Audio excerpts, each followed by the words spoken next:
My name's Oliver Ressler. I'm the co-founder and CEO of the Press Shop in New York City. Came down to PALS to learn a good deal about how we can be more efficient, run our business better, of what we think is a really cool concept, down in NoHo in New York, and it's really been amazing. I think that for us, it's a young startup company feel that we have in the shop right now, and anywhere where we can go to learn true professionalism, but true professionalism that allows you to tailor it to your concept is incredibly valuable for us, because as we learned kind of the first day at PALS, they don't teach you culture here. And what we do believe we have at our shop is culture, but we need to find a way to professionalize it and find a way to make that culture work in a business sense. And I think that that was one of the most valuable things that these 2 days has brought me from a clarity perspective. That you get to see how an entirety of a business model works is really valuable. From the store tour, which was mind-boggling to me, just how quick this team moves and just how well trained everybody was. That gives you a lot to look up to when you're a young restaurant business, especially in the quick service area like we are as well. Training people is one of the things that I think was one of the bigger gems to me. You should never compromise in when you train people. You should also never compromise in how you train people, and I think that it should be constant, it should be deliberate, and it should be well thought out. That was one of the things that I really learned. And another one was you get out what you put in. I think that the owner-operator model, while maybe not the most business savvy for certain businesses around the country, shows a really good blueprint for how to be a successful business owner. It shows how to give a clear line of delineation between the people that run the shops and the people that work with and for them, and also how they interact with PAL, because we got to meet with PAL, and how he interacts with his owner-operators is incredibly encouraging.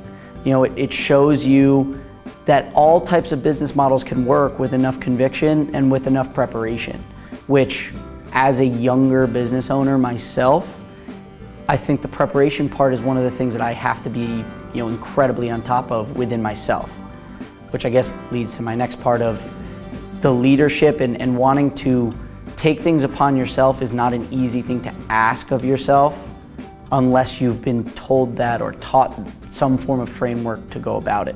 That was one of the things that I really took away from the class. We spoke about it yesterday, how you really have to be willing and able to look inside yourself, and willing and able to put your quote-unquote pride aside to make sure that you are taking the blame for the entire process if it's not going the way that you like it to. Because how can the process go well if you haven't prepared the process the right way? We had I think we had 2 restaurants, a bakery, a movie theater, a assisted living home, and a petroleum company. Which, by the way, the most inquisitive people, I think, throughout the entire process were the petroleum company and the assisted living home. Not to say that I wasn't inquisitive throughout the process, but I think that they really are looking for an analogy. And I think that this is an analogous class that allows other businesses to really think outside of their box, which is really important, right? I look at other businesses for ours as well, whether it's a sports arena, whether it's a car company, whether it's a shoe company. You want to find things that are run extraordinarily well. PALS is run extraordinarily well, so people really gravitate towards that. I would recommend it to partners, people that come and do business together or do business with each other, because I would have them come to really understand different ways of thinking with each other. And I think that was one of the biggest takeaways.